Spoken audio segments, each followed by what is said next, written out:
േണ്ടത് അസുഖം വെറും ഒരു പറയാണ്, വെറും ഒരു പരിചയമാണ്. അത് അടുത്ത ദിവസങ്ങളിൽ വ്യക്തമാവുക തന്നെ ചെയ്യും. മുഹമ്മദ് റിയാസ്, ഒന്ന്, ബി.ജെ.പിയുടെ മുൻ ദേശീയ അധ്യക്ഷൻ അമിത്ഷാക്ക് അസുഖമാണ്. ഏതെങ്കിലും ചർച്ചയിൽ ഞങ്ങൾ ഇതുപോലെ ഞങ്ങളുടെ പ്രതിനിധികൾ ചർച്ചയിൽ പങ്കെടുത്ത് അമിത്ഷായുടെ അസുഖത്തെക്കുറിച്ചോ അല്ലെങ്കിൽ അമിത്ഷായെ വ്യക്തിപരമായി അസുഖവുമായി ബന്ധപ്പെട്ടോ ആക്ഷേപിക്കുന്നത് നിങ്ങൾ ആരെയും കേട്ടിട്ടുണ്ടോ? പക്ഷെ അമിത്ഷായുടെ മകൻ മയക്കുമരുന്നുമായി ബന്ധപ്പെട്ട് പരപ്പന അഗ്രഹാര ജയിലിൽ ഇല്ല റിയാസെ. അമിത്ഷായുടെ മകന്റെ ഡോക്ടർ അരുണെ, നേരത്തെ ഞാൻ പറഞ്ഞു, ഈ ഡോക്ടർ എന്നുള്ള വാക്കൊക്കെ ഇത്യാദി ചോദ്യം ചോദിച്ചാൽ ചിലപ്പോൾ എനിക്ക് ഒഴിവാക്കേണ്ടി വരും. ഞാൻ പറയേ അതെ അതെ, ബഹുമാനം എന്ന് പറയുന്നത് ചിലരുടെ ചോദ്യങ്ങളൊക്കെ ആയിട്ട് ബന്ധപ്പെട്ടാണല്ലോ.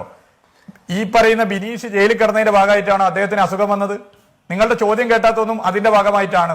അതിനു മുമ്പേ അസുഖം വന്നതാണ്. അപ്പൊ വീണ്ടും ഒരു കാര്യം പറഞ്ഞ് ആവർത്തിച്ച് പറഞ്ഞത് വീണ്ടും ചോദ്യമായിട്ട് വരരുത്. അമിത്ഷായുമായി ബന്ധപ്പെട്ട് ഇതുപോലെ ചർച്ച നടന്നു. അമിത്ഷായുടെ പല പ്രശ്നങ്ങളെ കുറിച്ചും ചർച്ച നടത്തി.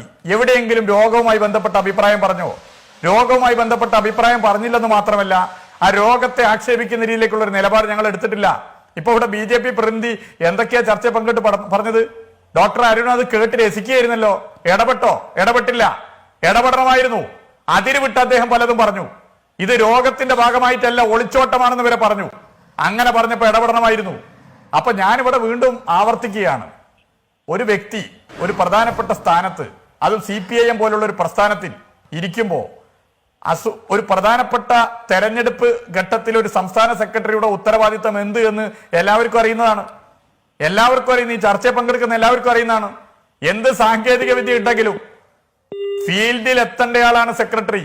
അങ്ങനെ ഫീൽഡിൽ എത്തേണ്ട സെക്രട്ടറി എന്നുള്ള ഉത്തരവാദിത്തം തുടർച്ചയായി യാത്ര ചെയ്ത് നിർവഹിക്കാൻ പറ്റാത്ത ഒരു മനുഷ്യൻ, അദ്ദേഹം അത് തുറന്നു പറയുന്നു. 24 ന്യൂസിനോട് പറയുന്നു. അദ്ദേഹം പാർട്ടി കമ്മിറ്റിയിൽ പറയുന്നു. ആ കമ്മിറ്റി അത് അംഗീകരിക്കുന്നു, ലീവ് അനുവദിക്കുന്നു. അങ്ങനെ ഒരു നിലപാട് കൈക്കൊണ്ടാൽ അവിടെ ക്ലോസ് ചെയ്യേണ്ട പ്രശ്നമാണ്. അവിടെ വലിച്ചഴിച്ചത് ആരാ?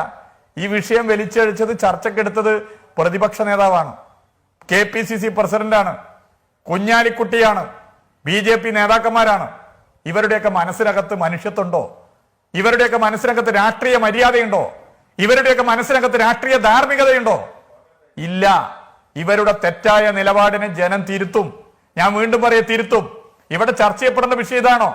ഇവിടെ ചർച്ച ചെയ്യപ്പെടേണ്ട വിഷയം ഇതല്ല.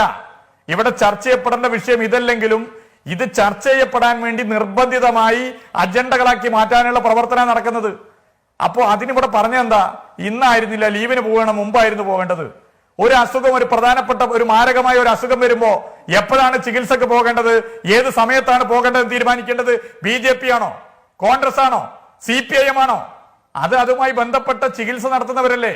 അതുമായി ബന്ധപ്പെട്ട ചികിത്സ നടത്തുന്നവരും രോഗത്തിന്റെ ഡെവലപ്മെന്റും നിലവിലുള്ള സാഹചര്യവും, അതിൽ ഒരു വ്യക്തി, അദ്ദേഹം പ്രത്യേകിച്ച് അസുഖമുള്ള ഒരു വ്യക്തി, സ്വാഭാവികമായും നിർവഹിക്കേണ്ട ഉത്തരവാദിത്തം നിർവഹിക്കാൻ പറ്റാത്ത പ്രശ്നവും ഒക്കെ വരുമ്പോ അനുയോജ്യമായ ഒരു നിലപാടാണ് CPIMന്റെ സെക്രട്ടേറിയറ്റ് കൈക്കൊണ്ടിട്ടുള്ളത്.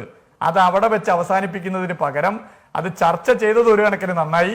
ഈ കോൺഗ്രസിന്റെയും BJPയുടെയും ഒക്കെ താല്പര്യം, അവരുടെ പക്വത, അവരുടെ നിലവാരം, അവരുടെ മനുഷ്യത്വമില്ലായ്മ, ഇതൊക്കെ ജനം തിരിച്ചറിയും. എത്രത്തോളം പ്രേംകുമാറിലേക്ക് കൂടി പോകണം. പ്രേംകുമാർ,